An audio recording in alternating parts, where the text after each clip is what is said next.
When you recognize how you feel, then you are taking responsibility for what's happening. In other words, when we first began expressing in this way, it was delightful to watch Esther, because when something really wonderful would happen, she would say, I did that. Mm-hmm. And when something not wonderful would happen, she would say, I did that. And there was something empowering about knowing that since she did it, she could do it a different way if she chooses to. But it's easy to forget, because there are so many moving parts. It's so easy to give other people credit for the way they behave. That's sort of what feels logical to you, but it isn't logical, because the way they're behaving to you always matches your expectation. People will raise or lower to the level of your expectation. And that's why sometimes it's hard to focus yourself into a new place, as we say. You've been thinking that way, you've been getting feedback, which is why you think that way, so you get feedback, which is why you think that way, which is so you get feedback. It's just a spiral of attraction, you see. But only when you care about how you feel, so you start directing your thoughts based upon how they feel rather than upon the reality. Esther will say, Abraham, but it's true. Not so much anymore, but she tried it for a while. But Abraham, but it's true. You got to give me that. And we say, don't use the truth of something as your criteria for your focus, because there are all kinds of things that are true that you don't want to keep active in your vibration. There is a rampant active vibration around the world, and especially in your planet, that said times are financially hard. And as long as you keep beating that drum, the stuff that's queued up for you in your escrow, in your vibrational reality, will be slowed down, because your thinking that times are hard puts you in a place of disallowing them. Meanwhile, there are people who are accustomed to thriving in all times that are making out like bandits. And then you say, that's wrong. You're not supposed to thrive in this hard economy. We're all supposed to suffer in this suffering economy. We say, hear what you're saying. You want to praise success everywhere you see it. You want to praise thriving everywhere you see it.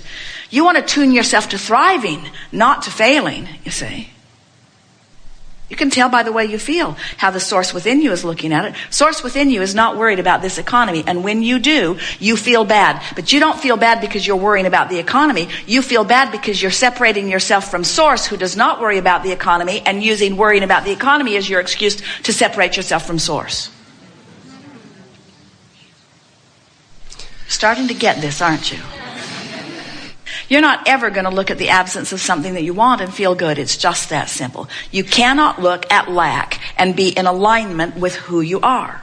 You cannot criticize and be in alignment with who you are. You cannot be mad at somebody and be in alignment with who you are. You cannot be afraid of anything and be in alignment with who you are. A battle against anything is a battle against you. Yes. That's the best way of saying it. A battle against anything is a battle against your alignment. That's it. That's it. That's the only thing you have to know. Oh, and think.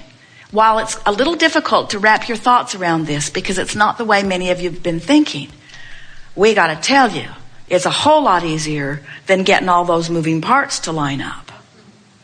So let's see. So Iraq is a mess. And they weren't a mess before, but now they're a mess. And maybe it's our fault that they're a mess, but they had problems and we wanted to straighten them out, and now we've just made it worse. But now Iran, right next to Iraq, they've never gotten along with each other, and I don't really understand why they've not gotten along with each other. It goes really far back deep. They probably don't even really know what it is, but they're sort of pitted against one another, and now it looks like we're sort of going to be swept into that. And then Israel, I don't really understand what's going on over there. And then the Palestinians, I don't know whose land it really was to begin with, and I don't know why they want to live there when there's so many other places that they could live, and I don't know why this little piece of land is so important to them, and I don't know why we're also supportive of them and why we're not more supportive of that. I don't know how to get them talking to each other. It seems like if they could all just get along, but it doesn't look like they're going to get along, and we send emissaries over there and they don't seem to understand it. It's just too big. It goes too deep. And this is our 50th year of really trying to involve ourselves in it, and it is getting bigger and getting worse. And there have been many, many hundreds of thousands of people that have died in this conflict, and I don't really understand what any of them thought about it, and I don't know what to do about it. And I know that there are a lot of people that I love that are over there that are working on it and trying to do something about it, and I know they all have their perspective, but I don't know how broad their perspective really is. I don't know how much those soldiers that have gone to really fix it really understand about all. I don't know how much they get to really talk to the people that are there. I don't really know what the Iraqi people are really thinking or feeling. I don't think they really like us very much. I think they would like us to leave, and yet I think they're afraid that if we leave that things will get worse. And I don't know. I thought I voted for someone who was going to do something different about it, but I don't know what he was dealing with. I don't know who said to him when he got there, but it seems to me that what he said before he was elected and what he's doing after he was elected was not really the same thing, and I sure would like to talk to him about it, but I don't think there's much chance that I'm ever going to get to talk to him about it. I'm not even sure if he really has a clear idea of what to do about it, but there are just so many, and we say, just kill me now. How are you ever going to sort that all out? Now let's talk about Michael Jackson's death. So, how are you going to sort that out? How are you going to sort that out? How could you ever sort that out? And really, don't you just want to go in the vortex? Don't you want to just leave them all to whatever they're creating and just go into... Now, here's what happens when you go into your vortex. When you see people afraid of bombs dropping on them, you ask for a world that is more peaceful. When you see children suffering, you ask for a better life for them. When you see intolerant people speaking only of one right way to live, you ask for a more diverse and understanding world. You have created something so magnificent in your vibrational reality, and all of your attention to all of that stuff that holds you apart from what you've created keeps you from being the whole being that you are, you see.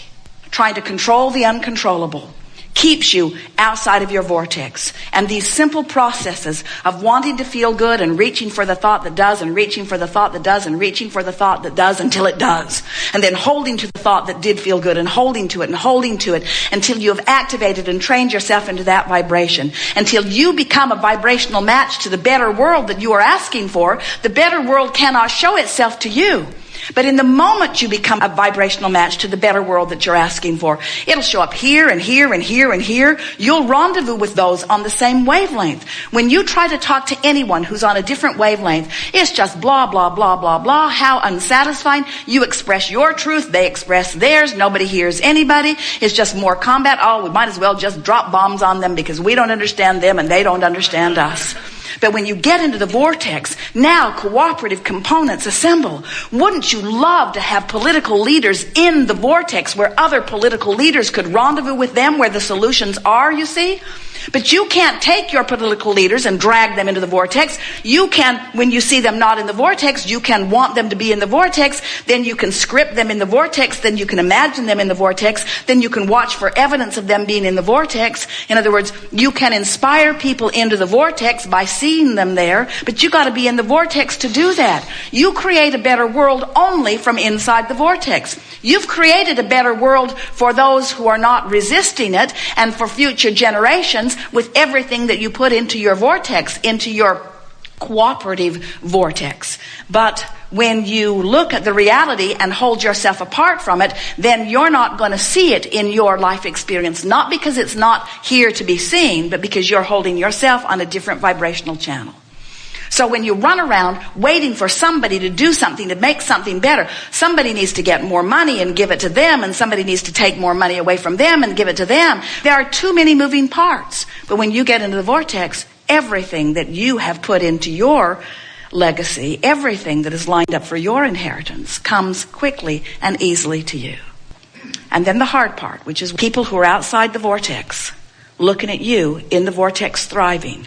You got to be strong enough that their discomfort with your thriving doesn't throw you out of the vortex. Because you can't get sick enough to help sick people get well, and you can't get poor enough to help poor people get rich. In other words, you can't suffer yourself into their understanding. You have to succeed yourself into their success. You have to appreciate yourself into their well-being.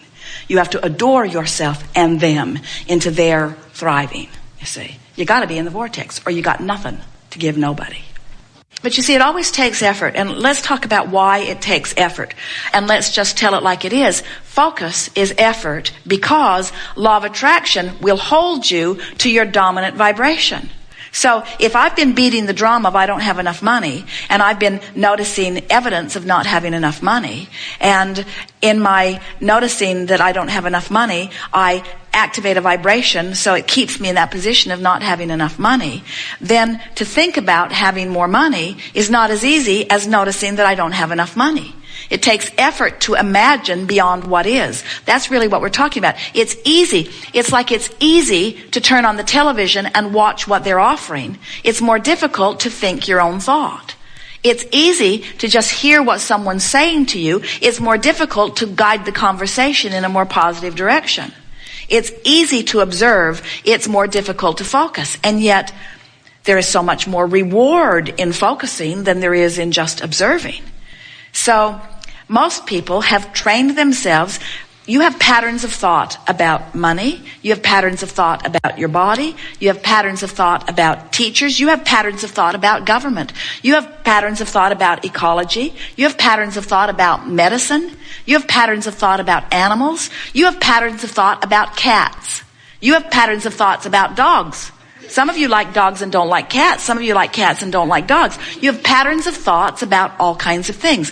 A pattern of thought just meaning a thought that you thought, maybe your mother thought it and she thought it and spoke it, and then you thought it and listened, and then it doesn't matter where the thought got started, but you've got an active vibration about a lot of different subjects.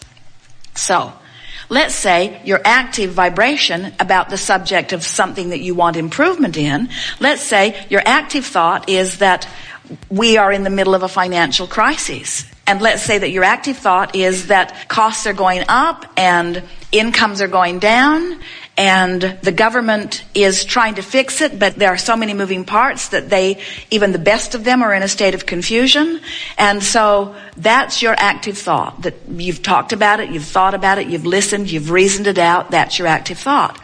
Well, it takes discipline to think a different thought. And many people would say, it's not just that it takes discipline to think an improved thought, Abraham. I don't want to think an improved thought because I've been trained to tell it like it is. I've been trained to face reality, to tell the truth. So now this vibration, this reason that it's harder to think a different thought has many layers of reasons. My mother told me to always tell her exactly the truth. And I don't always do it, but I feel guilty every time I don't. So I've trained myself into this thought, and now it's difficult to think a thought that's different. And we want to say, oh, hear this. The only reason that it's harder to think the optimistic thought about the subject that you've been pessimistic about is because the habit of thought has a vibration active within you, and law of attraction's holding you there. Law of attraction's holding you there. Law of attraction's giving you other thoughts that match it. Law of attraction's bringing you to people who think the same thing. Law of attraction's bringing evidence to you to support your belief. In other words, of course it's hard because reality has been formulating around it, and you believe your reality. And oh, did you just hear that? You believe that reality, and we want you to believe this reality. We want you to believe the vibrational reality. We want you to believe the reality of the whole of you, you see. And when these two realities merge, and the only way this is so good. The only way these two realities can merge is if you come this way into your vortex, because your vortex is never going to merge with this reality. If the source within you would merge with sickness, your planet would be sick and dead soon. If the source within you would merge with economic decline, it would be over for you. In other words, there would be endedness, but that's not ever going to happen because the whole system is such that The source within you holds the leading edge position that is achieved by your asking from the contrast that you live. Are you getting that? When you know what you don't want, you ask for improvement, and improvement becomes the new order of the day. And the new ones being born and all the new energy coming in all come from that vantage point. We've all got a perpetual well-being thing going on here that no matter how negative any one of you get, you cannot disrupt the system. All you can do is pinch yourself off and have an unpleasant time for a while until you croak, and then you're right back in the game again.